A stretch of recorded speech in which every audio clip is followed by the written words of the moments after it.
it's weather modification and it's over-the-horizon radar. What do you think about the conspiracy theories about a Katrina being a controlled hurricane? How the way it... Multiple top meteorologists said it had two eyes for a while. It just sat there. It didn't act like a normal hurricane. And I've had the father of weather weapons on, who was flying into cyclones that are over 200 miles an hour in the 40s, Ben Livingston. And this is all declassified. This is like AP. And, well, we're going to break, but to make a long story short... We're going to break already? Yeah, in 1967... It's a regular radio clock. There's like long segments, short segments. In 1967, Stanford Research Institute and the Naval Weapons Laboratory certified they can create and control hurricanes as easy as kiss my hand. We'll be right back. We're on the march. The Empire's on the run. Alex Jones and the GCN Radio Network. Let me tell you a little bit about one of our great sponsors, HomeGain.com. This is the place to get you started buying or selling a home, finding a realtor, and getting any real estate questions answered. Go to HomeGain.com and see what I'm talking about. All you need to do is type in your home address, and you will get an instant free estimate of your home's value online.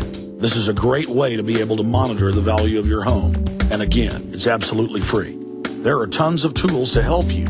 For instance, if you want to remodel your home, go to HomeGain.com. Use their Home Sale Maximizer to help you determine which home improvements can most increase your home's value before you put it on the market. For 10 years, these folks have been helping home sellers and buyers. Visit their link at Infowars.com.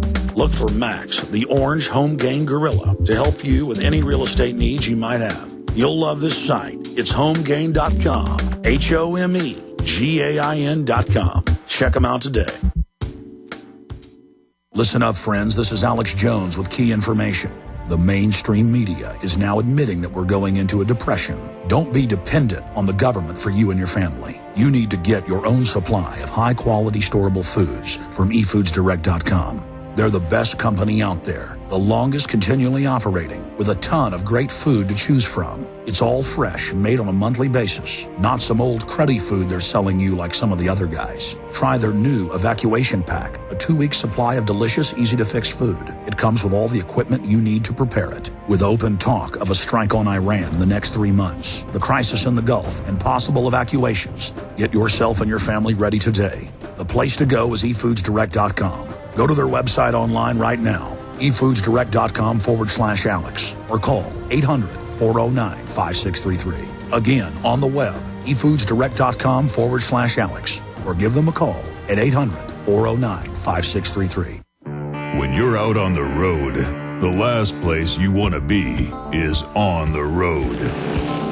But if the unfortunate happens, you'll be glad you were wearing diamond gussets. There's a place down in Tennessee where they make blue diamond gusset jeans. They show pride in every stitch, guarantee you'll love the way they fit. They put a diamond gusset in the crotch where you need it most. Blue diamond gussets got it, others don't. We turn jeans inside out. Diamond gusset jeans, made in the USA with unparalleled quality. Our Defender motorcycle jeans combine gusset comfort with Kevlar protection, so you can ride all day with confidence. Order yours at gusset.com. Diamond gusset jeans got it, others don't.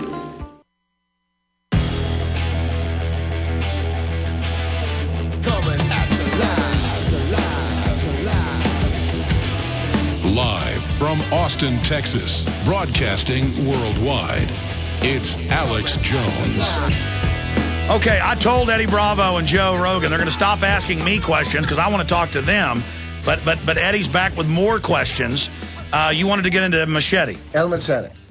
So you believe that the movie Machete with Danny Trejo is by the government designed to fuel a race war? He's a superhero Mexican Home Depot guy who's badass, who fucks just...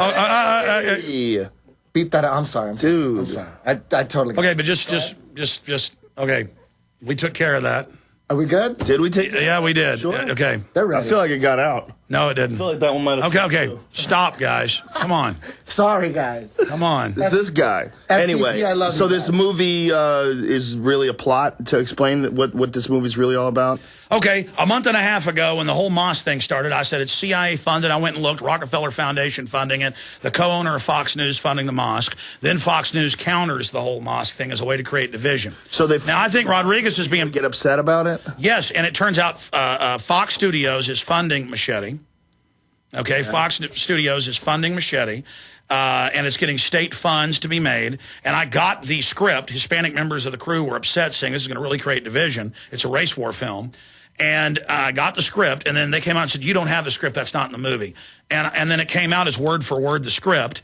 And it starts with Robert De Niro being a racist white senator, killing a Hispanic lady who's pregnant, making fun of her dead baby. And the whole movie is, if you want any border control, as Mexico's collapsing into bedlam, if you want any control, I mean, there's 6.5 billion people. They all want to come here. It's over if that happens. I mean, especially when the government gives welfare, that's going to bankrupt the country. So the point is, if you are against totally open borders, you are a murdering Ku Klux Klan demon. But does this definitely have to be a conspiracy? Isn't it possible that it's just a work of fiction, that there was a writer who thought it would be an interesting subject to cover, and then people would get into it, and that would be a popular film because there's so much controversy when it comes to the borders, and then maybe they just created it and thought that it would be economically viable. So no. It was a fake movie trailer in the previous movie. Are you aware of this? Yes. And then people started, it was one of those movies with... Grindhouse. Yes. It was a little movie trailer, and they decided to make a movie. And then he put a trailer out calling it the Arizona trailer 4 months ago, and he said, oh, that's fake. None of that's in the movie. It's all in the movie. The Arizona trailer being because of the border problems. He says, this is a message to Arizona. How hilarious is that dumb lady that's running Arizona, that Jan, whatever the hell her name is? Who's the governor of Arizona? Well, yeah, Brewer. Is that Jan Brewer? Yeah. That lady is so dumb. Have you ever seen her on TV? Mm-mm. Oh, my God. When she was on the debate and she just paused, she didn't know what to say. She paused for like 10 solid seconds, said nothing. She makes up stuff about people getting their heads cut off over in Arizona, that Mexicans are coming over here and cutting people's heads off. And then they're like, where are these bodies? Like, what are you talking about? Like, they started investigating the coroner's reports. Joe, that's the media spin right there. So it's true. She's telling the truth? No, a lot of people do get their heads cut off. What about when she said that her father died in World War II because fighting the Nazis? Meanwhile, her dad, lived to be like an old man and was in the army in the 50s. He wasn't even in the army. I wasn't aware of that. It's a liar. Listen, we're running out of time here. Let me just say something. I'm not a big fan, and Joe knows this. I hate superhero fucking movies. Oh! Eddie Bravo, come on, man. We're on the radio. I'm sorry. I can't bring him with me anymore. No. This is ridiculous. He's not a professional. I hate superhero movies. I hate I'm a Mexican. El Machete wasn't the greatest plot ever, but... Wait a minute, what are you saying? It wasn't the greatest plot ever, but, as a Mexican, you can't relate to Spider-Man. That's a white nerd who, and then Batman, a white billionaire. As Mexican people, we have nothing. Now we have something. Superman, a white guy from another galaxy. Now we have El Machete. For me, I've felt like... Why couldn't it be a Mexican scientist who becomes the Incredible Hulk or something? Yes. No. The Mexican superhero hacks up gringos? People up with an axe? That's ridiculous. Yeah, he's a Mexican, long-haired, Well, let me tell you something. The Mexicans I know that warned me about this film that were on the production, they didn't like the stereotype of Mexicans as working at Home Depot and wanting to kill gringos. I like that. Oh. Well, this has been an insane interview, Eddie Bravo. Yeah, you just really ruined the whole cause. All right, let's get serious. Let's get serious. He had sex with Jessica Alba and Michelle. Okay. No one cares about that dumb movie. Okay, he's going to beat me up, though. Eddie Bravo over here. Now stop for a second. And Joel, have to protect me. Let's get serious. Let's get back to Fear Factor and the bees. That's a really interesting story. Interesting. We had an episode of Fear Factor where we covered people in bees. It was part of the stunt. They would stand. We had them, I believe they were handcuffed to a pole, and then we covered them with bees, and they had to keep the bees on them for a certain amount of time and then take them off. So we had a beekeeper that had, literally hundreds of thousands of bees. He had a giant truck filled with bees. Well, while we were doing this stunt, stunt, we were out in this this field area that was like near these mountains, and there was a local bee population. So we have these hundreds of thousands of bees flying in the air all around these people. Well, an invading group came in. So it was a local bee population came in, a giant swarm, and they started communicating with the bees that we had. And it was a trip. And we had to stop production in the middle of this stunt. We had to stop, and the beekeeper said, everybody's got to back off. They have to work this out. So the bees that were local came and were communicating with the other bees, and there was a giant swarm in the sky where these two bee populations were interacting with each other. It was fascinating. It took about 20 minutes. They worked it out, and then the local bees, were like, what are you guys doing over here? And like, we're just filming a movie. Like, okay, you're not coming in here to eat our flowers and take our pollen. Like, no. We're just working for this guy, and he has us coming here, and we're working on a TV show. Like, literally, they talked it out, and then the local bees took off and left them alone, and then we continued filming. But it was fascinating. Like, they had to communicate. They had to figure it out. It's like little aliens, I've even tried this with birds around my house and things. If I come out and even put in my mind the intent, like, I'm going to kill that bird, without even having a weapon, the bird flies off. But if you're just being out nice and friendly, the birds just sit there, almost land on your hand. I've got all these tame swallows around my house. So it's almost like there's something telepathic. They pick up on the intent. Someone is going to take this clip and use it and say, Alex Jones uses mind control on birds. They probably will. No. What I'm saying is, I'm going to kill you, bird. No. Have you ever, exactly, and I don't care, have you ever been, in a building, you think you're alone, and you feel somebody looking at you, and you turn around, they're looking at you? I mean, I can't tell you how many... They have said that is one... I mean, look, I think there are some enhanced states of telepathic, communication that we all have. There's something that connects us. Like, when you're thinking about someone and they call you, like, you're thinking about them, and then right when you're thinking about them, they call you. I think there's something to that, but... The one provable one is that people can tell. It's been proven in studies that they can tell when someone's looking at them. And they've had studies where they've had people stand facing one direction and had someone look behind them, and people can sense. More often than... No, we have a family ranch, and there's not supposed to be people, out there poaching or whatever. But 2 separate times, I've been out by myself, once when I was a teenager and another time a few years ago, and I'm out in the middle of nowhere. I mean, this is a lot of acreage.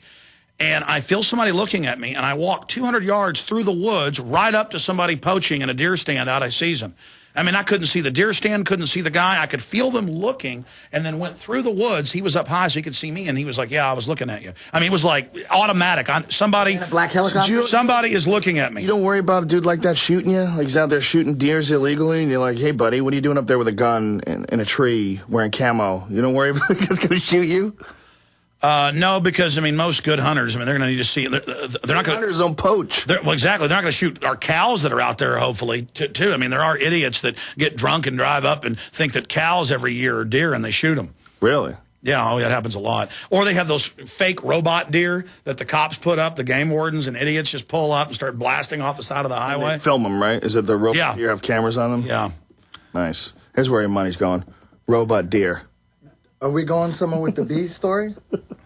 Or is that no, we're probably going down profanity lane, Eddie Bravo. Eddie Bravo. I'm sorry about that, man. That's okay. Just do it. Next turn. I'm sorry about that. Let me do it as soon as possible again. The guys delayed it, so. How many guys from the Roswell incident, how many guys on their deathbed confessed?